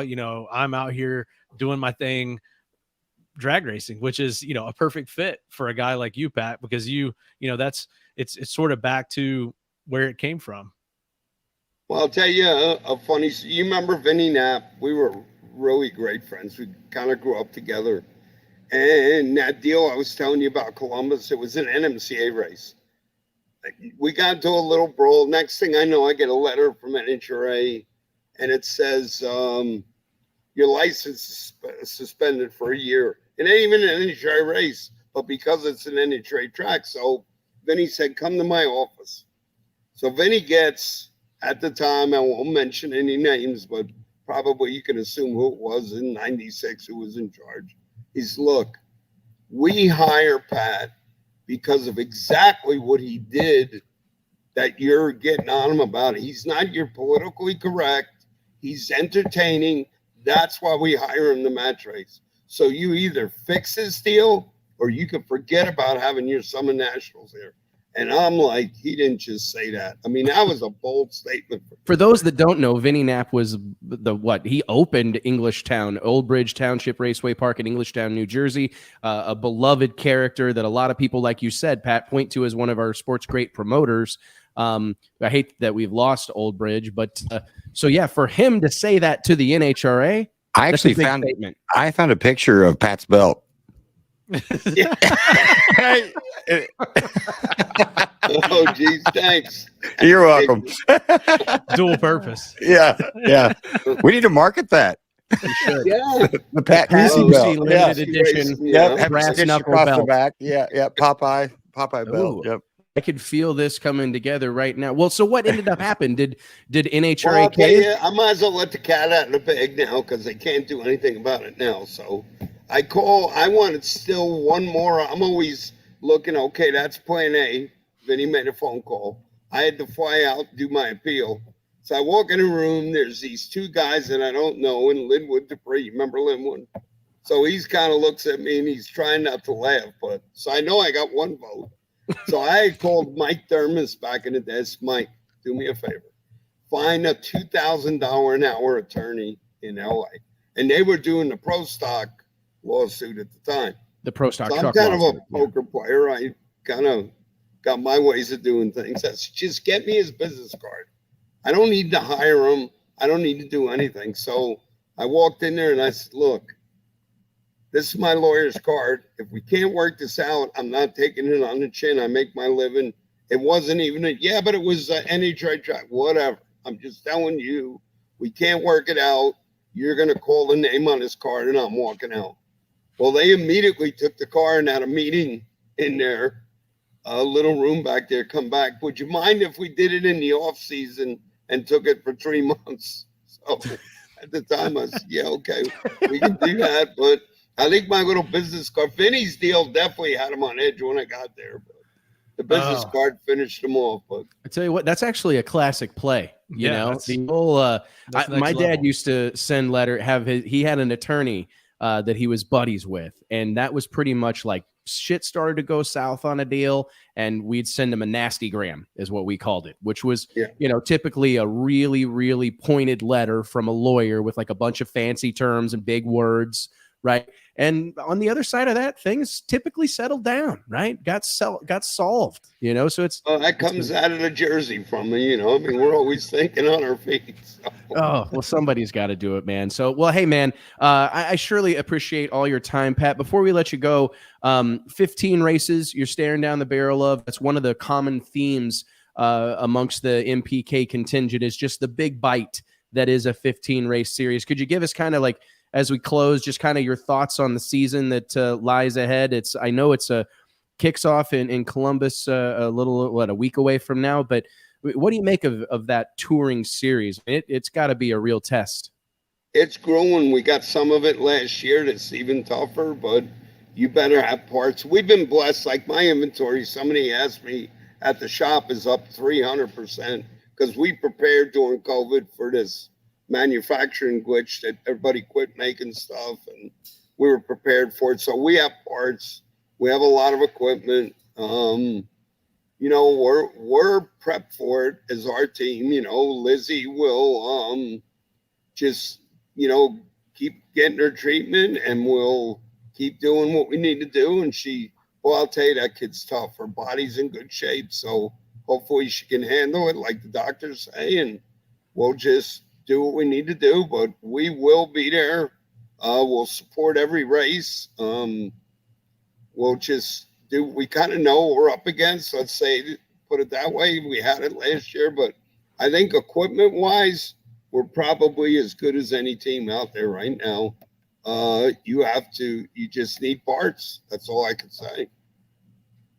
It's going to be an exciting summer, man. Pat, thank you so much for the time, dude. We really appreciate it as always. It's always exciting to check in with you, buddy. You be safe out there. Send Lizzy our best, and we'll be paying close attention, buddy.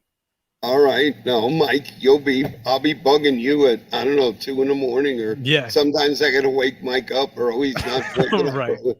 Yeah. Get out of bed. We go out and run a couple miles, get the workout in, right? You know, right. Look, I want video evidence of that. Yeah. That's what, hey, if I'm up at 2 a.m., that's what I'm doing, man. I'm working out. You got to stay in shape. Yeah. I'm sure that's what you're doing. Oh my God. Thank you, Pat. We appreciate you, buddy. Guys. Thank you for having me. I appreciate it. Again, all my fans, thank you. All Lizzy's fans, thank you. Thanks, buddy. All right, guys. Well, hey, JT, what a deal, dude. I genuinely enjoy getting a chance to talk with Pat. I'm glad you throw the old belt buckle up there. I thought I didn't know if he was going to go. I was trying to give him a softball, see if he'd give us a good ass whipping story. Because I tell you what, pretty much every time I saw Pat at the drag strip for many, many years, I was getting a text at some point, Pat's in a fight. There's people all over falling on top of one another. You know, it was always some sort of hell's breaking loose around the guy. So, well, that's why, I mean, even on the Street Outlaw show, you know, he's carried it over to there, whether, you know, people are coming after him and it just invites itself or whatever, but he's a perfect fit. But, you know, what I took away from that, the whole deal with Vinny Knapp and Englishtown is match racing. And again, we talk about this a lot and we're big believers in match racing. That's what we're missing. And that's what high level drag racing has been missing. Pat said he made his career match racing. John Force really started and made his early career match racing. Still does to like with the Night of Fire deal. Yep. So many guys, especially in fast door slammer racing, it was such a crucial component. And that really is what Street Outlaws is. It's kind of just high level match racing where these guys come in, they're booked in, they're paid, they've got merch, they're running their own deal. They're kind of like It's fun to watch. It's a quick show too. I mean, like, they get it all in, so you get to see most of the excitement as a fan. Right. If you go to the race, and that's really what it is, and that's what that stuff kind of originated from. That's where somebody like Pat thrives. So it's really no surprise that he fits in well over there with the Street Outlaws deal, and they're having success. Well, I mean, I remember one time I was down in Arlington, Texas, blessed to get to spend some time with David Rear, an absolute legendary engine builder in his own right. And we were talking about the glory days of his Pro Stock glory days, tuning on Lee Shepard's Pro Stock Camaro and all the fun that they had and all the success they had. And he would tell me these stories about leaving a racetrack with Walmart bags full of cash from selling T-shirts. Like that was just, he goes, it was overwhelming because we never really set out to have like stardom or be, have fans, but it happened organically. And through those barnstorming match racing days, they built this following, and they were racing multiple times a week and earning a living doing it. And it's a really incredible thing. And it shocks me, to be honest. And I think that's why sometimes I harp on it. And I feel like sometimes in the moment I'll say something on this show and then I will reflect back on it and be like, man, I kind of beat that drum a lot. But it's because I know that there are so many like stars waiting in the wings in drag racing. And I think that's why I'm so sensitive to it, and why I talk about it so much is that I see what's happening, and I see what has happened over the course of the last 5 seasons, going on their 6 seasons with No Prep Kings, and the fan followings that these guys and gals have built. And I want it for more folks. I just think there are so many people in our sport that deserve that same level of fanfare, that same level of support, and that same opportunity. I think about some of the racers that I see, barely making ends meet, all but selling their soul to get to the next drag race. And then I see what goes on at the Texas Motorplex, or what's going to happen at National Trail Raceway next weekend when the stars and cars of NPK roll in there and there's traffic backed up every direction. I know that exists for more than just that group of people. And I almost get frustrated or a little bit up in arms that it seems to be that's the only place it's happening. And I don't think it has to be that way. And I mean, and I do, because I get messages from people, DMs, and it's like, hey, why do you talk about this? Or what, you seem to be hell-bent on this. It comes from like a place of love, because it drives me crazy. I mean, we talked about this in the green room, and I'm probably going to get myself in deep shit for saying some of this, but there's a lot of guys that like race at the highest level of the NHRA that could walk into any restaurant in America and be completely unnoticed, walk into Walmart anywhere in America, be completely unnoticed. And that bothers me. And if it doesn't bother everyone, I know I run into this sometimes where I want more for these people than maybe they want for themselves. And I understand that maybe that's what I'm contending with now, because there have been... Well, you think that though, but if you were to, okay, so Sam basically gets to write the story, right? So the shows are edited afterwards. So if he sees something, he goes, this person's a character, I'm going to make him a star. So he gets to edit that and make that look however, right? And if the NHRA tried to do that, even though whoever Joe Schmo over here says, I don't really want to be on camera, I don't want to play those games, I guarantee if the guy two pits down is getting all the attention, he's going to have a problem with it. Well, over there, personality is the currency. Right. In the NHRA and all the other stuff, it's money. You don't have to have personality. Personality optional, but you got money, then you can go race. In NPK, it's the opposite. We don't care about money over here. At least is the image they are portraying. It's all about personality. Well, and I want to race, which several instances where they've backed that up. Yeah, right. For sure. And I don't know that this is necessarily the right example, but I look back to last summer when Manny Bajinga and that red famed and feared Mustang Fred was kind of the talk of town, and they demonstrated. I think they won every single No Prep King race they went to. But in my opinion, he was kind of seen, and I don't know if this, and we can have a lot of arguments about it, but the way he was seen is big money and more money than personality. I can tell you, getting to know Manny over the course of the last year and a half, 2 years, more so than I already did just from his success in drag racing, he is a character, and there is a character there. Yeah. And he's bringing that over to NHRA, which they've, they're a little bit concerned and pushed back on that he's bringing.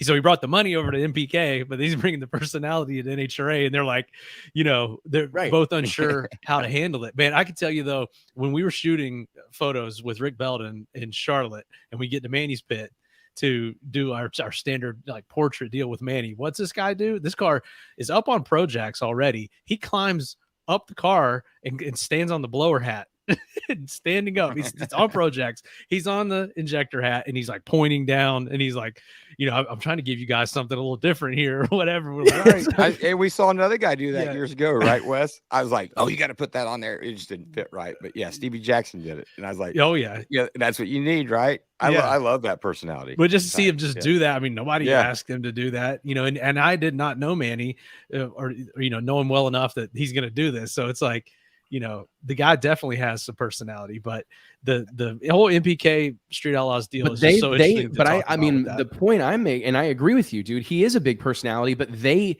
hadn't been exposed to him. He was kind of like a newcomer. Obviously I don't know that anybody over on like what would you say, the Pilgrim Discovery, it's not like they're entrenched in drag racing their entire lives. They're relative newcomers. I mean, I've seen Sam Corcus publicly say it wasn't that long ago I didn't even know what drag racing was. Right. So he doesn't know Manny Virginia. He doesn't know his like the credibility that he has in our sport and his track record of success. He was just seen as a guy that's got like a first class operation. He's got this big hired gun team. I mean, he's like a real deal professional operation, and they turned him away. They essentially turned him away. And I think that it's just interesting. Maybe they tested him.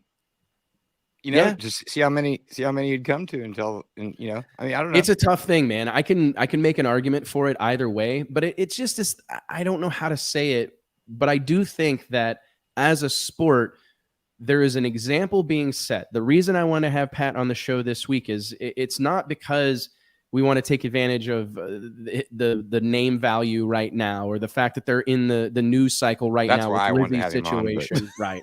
Clicks. Sorry, we're going after clicks and views, bro. Yeah. But more so the fact that I just think that we need to, as often as we can demonstrate that there are people going drag racing and making it a cash flow positive thing. Like, I just want to talk about that. I mean, there's this whole, in almost all of drag racing, it's financially a losing endeavor. Like, your best bet is to minimize the bleeding, right? That's your best bet. And I see team after team after team that all tell me the same thing. They're struggling to sell sponsors. They're sell sponsorships. They're struggling to get the support they need. They're having a hard time making it work. I mean, I was thinking about reflecting on this. How in the holy hell have we as a sport arrived in a situation where the answer is to let these guys race their cars more? I mean, that's the answer. The NHRA's answer to making this thing make more economic sense is to run the cars less. Think about that. Like, really think about that. Like, well, our best option is to just run the cars less. So we're going to do 3 qualifying sessions instead of 4. Do you know how asinine that is? How completely insane that is? That why aren't we finding a way to drive viewership, how to get more people at the track, how to sell more merchandise? Anything we can do, we should want these guys to run their cars as often as possible, right? That's the show. Do you see the point I'm making? Like, the answer is to race less. And that's also what you're selling backwards. That's what you're selling to sponsors, right? Is how many races you're going to, how much you're going to be on track. At least that's usually a core component. Told us that. Yeah, like when we were talking. But Clay talked to us about it. Schedule is that he gets paid the more that they're out at the races. But so Clay was telling us last didn't week work for him. That IHRA was a business decision because they ran less. So there is like a tipping point where you're either on that side of it, or you're on the side where. But I think that's also like knowing your role. Like, so the IHRA was known as a budget-friendly endeavor. The IHRA was established as a place that you went and you kind of got your feet wet, or you learned how to do it. And then the goal, and I think there's some magic that happens when everybody's playing their part. Well, it's like there's a little basketball bit of an team identity with a crisis. There is. Yeah. you know, and it's like IHRA knew their place. And of course they're proud people, you know, and they're obviously responsible for a lot of significant happenings in the sport of drag racing, especially in terms of, you know, how these things are presented and various classes that were invented by the IHRA. I'm not downplaying their innovative spirit, but they knew that they were a smaller series. They went to smaller racetracks and they owned it, right? They owned it at a really high level. My point is that you can't have the NHRA or the major leagues, if you will, doing the minor league dance. And that's kind of what I see is it's like, how can we make this more affordable for our racers? We're going to have them on the track. Running the cars less is what happens in the IHRA, right? That happens in the minor leagues. When we get to the major leagues, there's 4 qualifying sessions. There's 2 on Friday. There's 2 on Saturday. We qualify 16 cars. There's more cars here than will qualify, right? So there's an air of competition. I mean, a lot of those things that, in my opinion, are part of the major league mantra, I feel like they're kind of comfortable with letting go of them. And well, that is not the answer. It's trying to cater to all levels because there is no IHRA anymore, you know, not doing the same program they used to do. So it's a little bit of trying to cater to everybody. To the guys down here that doesn't have quite as much money or as many parts, you know, and they're that's not tough tearing to as much stuff up. I mean, think about this, like, so, and obviously, and here's another whole issue, but like one of the things that I've heard the most about, if I've had to identify one of the top 3 complaints from pro level race teams the last few years that I've heard is the midway arrangement with the NHRA. It costs a lot to park your trailer there. They take 30% of your sales. I think everything you print has to have the NHRA logo on it. Like, it's a pretty tough arrangement, right? Wouldn't it make more sense to find a way to maybe renegotiate that deal with your team so that they make more money on merch instead of running the cars less? Okay, like if we're going into the weekend, right, and we're trying to make this make sense for everybody, I think the answer would be to, how can we help these guys make more money so they can do what we need them to do, which is run the wheels off their shit? And I mean, well, and if they're making more money, you might be able to charge them more, you know, road. If they get established and they realize that they can sell a shit ton of merch or whatever, and you know, you might be able to charge them more, and then you might be able to get your purses higher. I mean, like it's but you domino sell, effect. you sell merch though by being on TV and becoming a star, like we were talking about, like with where Big Chief might be able to walk into, you know, anywhere and get recognized, but maybe even more so than somebody like John Force because of the power of TV. And I think that comes back to a little bit of an identity crisis. If you go to an NHRA racer and you tell them that story we just said, where, you know, you're not going to get recognized in the airport or in the store the way a Street Outlaws person is. I don't care. That doesn't bother me. But yet in the same breath, it's, I can't get sponsors and I can't sell my merch.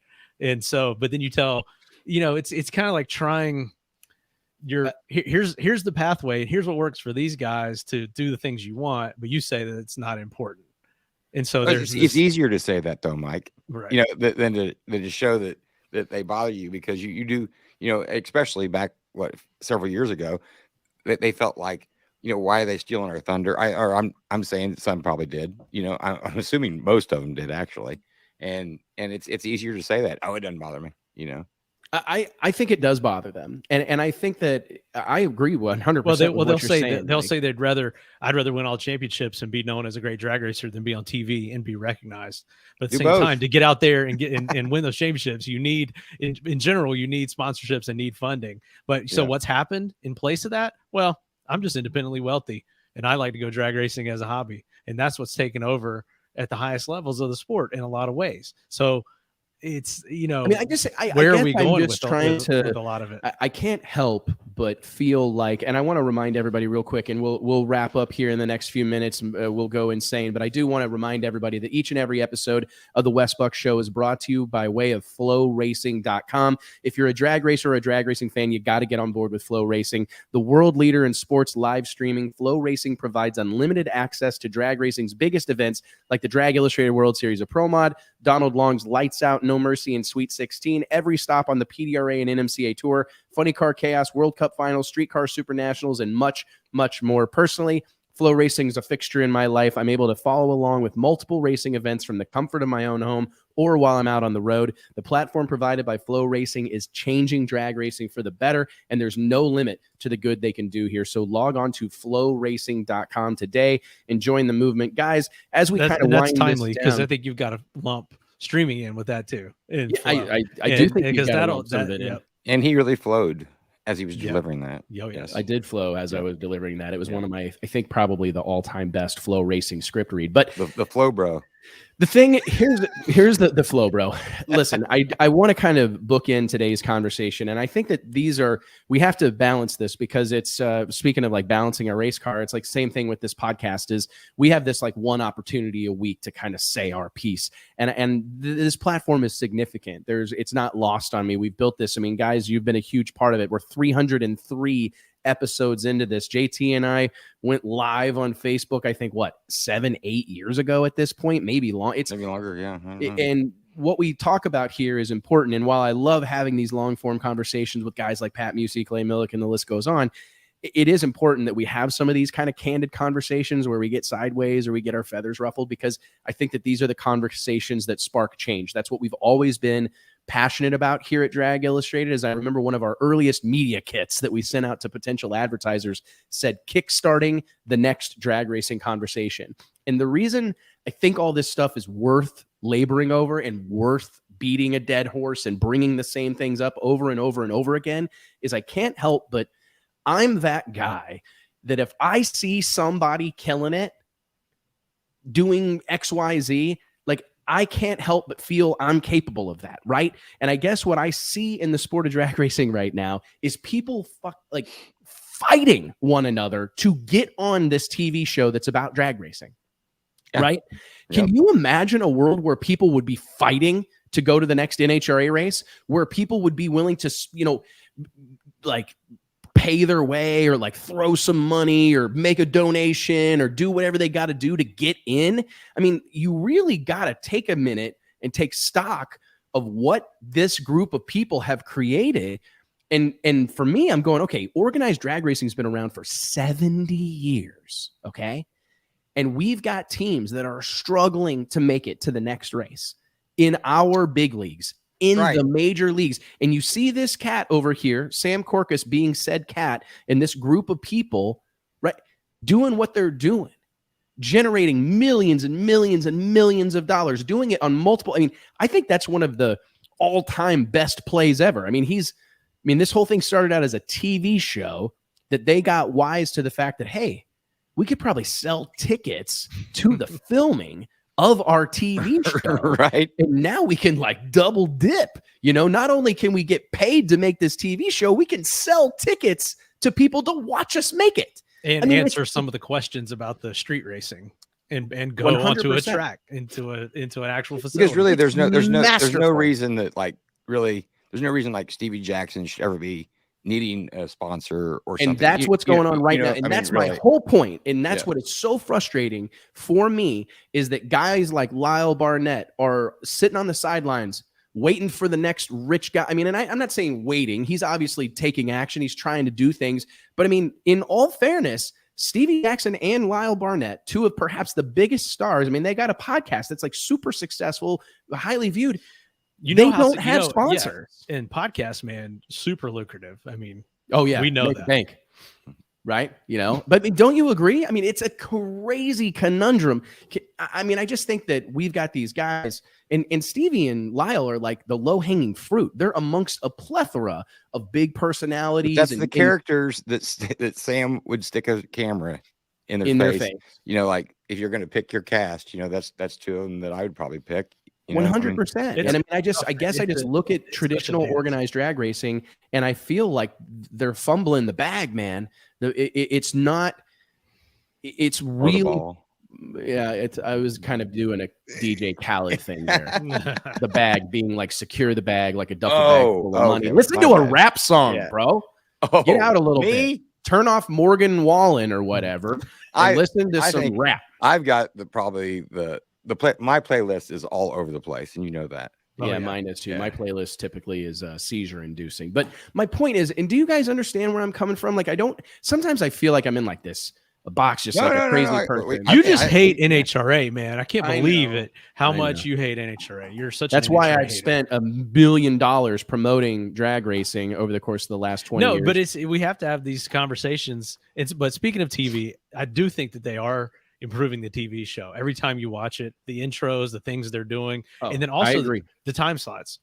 And if you notice this weekend, I think the NHRA the Sunday show was sandwiched between NASCAR All-Star content on FS1, which was great. Yeah. So you had like a lead in and a lead out. I watched the whole race this weekend. I mean, I see Chicago, they're bringing in extra grandstands to house people. I mean, they've had multiple sellouts this year, this big triumphant return back to Chicago, Illinois, which I think is a meaningful market for the sport of drag racing. And that's all great. That's all great stuff. But I was going to say that is a great lead in and lead out or whatever. But what NASCAR was doing on their broadcast was getting back to their roots. They went back to North Wilkesboro and they just harped in on that deal. And it was, whether you liked the racing or not, or thought it was successful on the track, all the lead up and the hype about going back to their roots, I feel like that's exactly what NASCAR needs to do. And that's kind of what NHRA or drag racing in general needs to do.